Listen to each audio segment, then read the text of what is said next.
Isang ama ang nagmagandang loob na patirahin ang anak sa naipundar niyang bahay sa murang halaga. Pero ang nangyari, nagkalimutan na nga sa upa nang babawiin na ni tatay ang bahay, tila inangkin na ito ng mga anak at itinaboy pa raw siya. Tatay, gusto niya ng bahay, kaya ikaw, tsupi! Dumulog sa resibo ang 78 taong gulang na si Fidel. Hindi niya tunay na pangalan para ilapit ang kanyang problema. Taong 2018 daw na patirahin niya ang kanyang panganay na anak na babaeng si Riza at pamilya nito sa kanyang bahay sa Taguig. Para daw makatulong sa anak na nooy nangungupahan sa isang apartment sa halagang 10,000 piso kada buwan. Hindi raw siya nag-alinlangang patulugin ng mga ito sa kanyang tahanan. Ano ho nangyari ba doon sa bahay niyo? Yung mga anak kong yun, ang usapan namin, magpapamilya, pansamantala lang silang titira sa aking bahay. Opo. Pero, ang kasunduan, magbibigay sila sa akin ng sustento ng 3,000 per month. Para makasiguro, nagpasya noon si Mang Fidel na gumawa ng isang formal na kasunduan. Ano naman to, tay? Ang katunayan na magbibigay sa amin ng sustento ng 3,000 per month, Ang binabanggit niyo sa akin, nakapagbigay pero ilang buwan lang. isang taon. Makalipas ang halos isang taon, ang pagmamagandang loob ni Mang Fidel tila mauuwi pa sa hidwaan. Tumawag ako sa kanya, anak, gusto ko na sana lumipat dyan sa June or July. Abay, kasagot-sagot sa akin, hindi ka pwede dito lumipat, kinamumuhian ka namin. Naging malinaw ho ba sa inyo kung bakit ho suddenly, bigla ho kayong kinamuhian at pinalayas ho doon sa sarili niyong pamahay? Yun nga ang pinagtatakhan ko, bakit ganun yung anak ko na may usapan naman.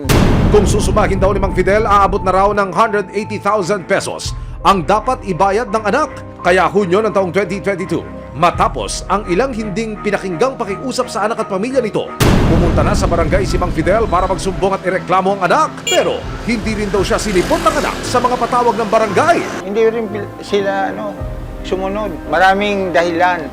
January 2023, dumalo na raw ang anak niyang si Riza at ang asawa nito. Dito, nagkaroon sila ng bagong kasunduan na aalis ang mag-asawa.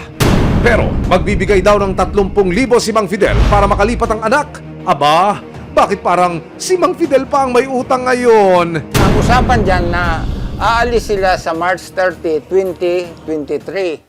Bukod sa hindi pagtupad sa mga usapan, nakatanggap din daw si Mang Fidel ng hindi magagandang salita mula sa sariling anak. Grabe. Niyo ho yan. Anak ko Lalaki mismo. niyo, binigay Lahat. niyo lahat ng gusto. Hindi ko akalain na anak ko pa ang magbigay sa akin ng ganitong problema. Never akong inano ng ibang tao minura. Iikutan natin yung kanyang property kung saan siya pinalayas ng kanyang panganay na anak. Ito ang bahay nyo. Turo nyo nga ako sa camera. Mula ho rin yan. Papasok ka. Yan, pagpasok mong ganyan, pang-apat na pinto, yun na yun, letter D. Si Mang Fidel, mistulang outsider sa sarili niyang tahanan. Kaya nitong Lunes, minabuti ng resibo na ilapit siya sa isang abogado para humingi na ng payo at upang malaman niya ang kanyang mga karapatan. Pagka may mga ganyang usapan, lagi i-put into writing. Whether sa magkapatid, sa mag-ama, sa magbayaw. So, pinangahawakan naman ng tatay na merong ganung usapan. So, kasi pagdating natin sa korte, laban na ng ebidensya. Dahil namaya pa na ang may bahay ni Mang Fidel, malinaw na mahigit kalahati ng property ay sa kanya. So, yung 50% lumalabas, tig 10%. Yung mga anak, kasama siya. Yung 50 niya na conjugal plus yung 10%. So, meron na siyang 60% doon. But nonetheless, since may 10% yung anak niya na share doon, co-owner yun, hindi natin pwedeng paalisin yun. Pero dahil may pirmado at notaryadong kasunduan, may laban pa rin daw si Mang Fidel. Bilang tenant, kung hindi siya nagbabayad, pwede talaga siyang paalisin, di ba? At nagkaroon sila ng kasunduan sa barangay na binibigyan lang sila ng palugit hanggang end of March 2023, no? Last year. Kung file ng motion or issuance of writ of execution, I think i-honor ng judge, ng MTC judge, yung naging usapan sa barangay.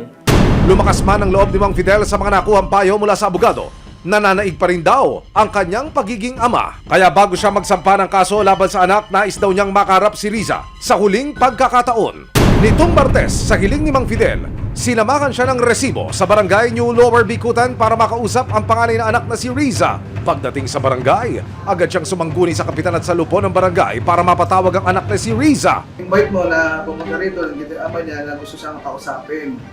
Sinubukang ipatawag si Riza pero Pagpunta ko doon, pagkatok ko, wala nagbubukas. kasama ang resibo, nagpunta ang barangay at si Mang Fidel sa kanyang bahay kung saan nakatira si Riza.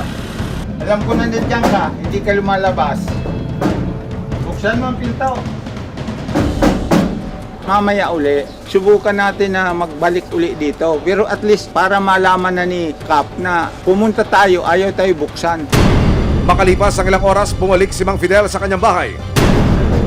Ilang saglit pa, Ma'am, Bakit anong problema po? Tapos na yung usapan namin. anong tapos Ang na? hinihintay na lang po ay hinihintay na lang namin yung bahay namin sa Cavite. May pinirma Hindi, kayo hindi, na wala kami, alis. tapos na yon, walang kasunduan. That Hindi is kami, last year.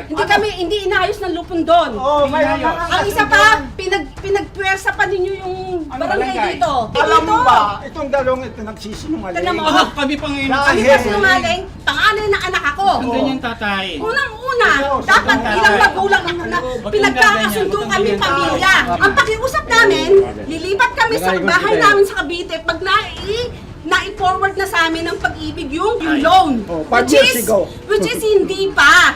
So, saan kami titira? 5 So, years ang ago. pakiusap namin, pansamantala lang naman, natitira kami dito, once na ma-turn over na sa amin, yung bahay namin sa pag-ibig, aalis din kami dito. Hindi sila marunong umintindi sa amin.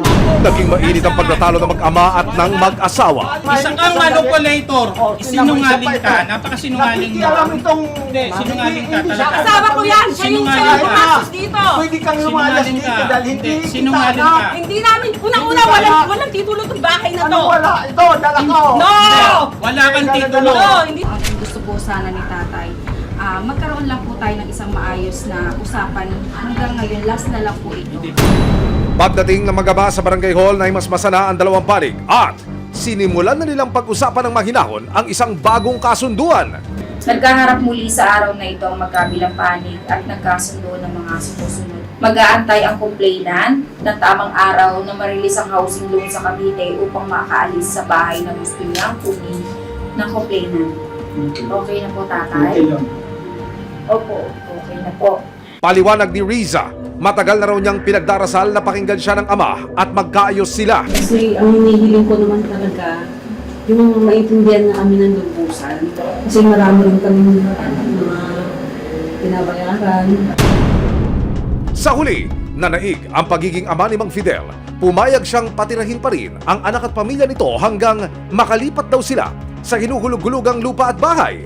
Gusto pasasalamat ko sa inyo, programang ito, ganun din kay Ma'am Len Oresca. Kung siya yung namagitan sa amin, sana naging panaayos na ito.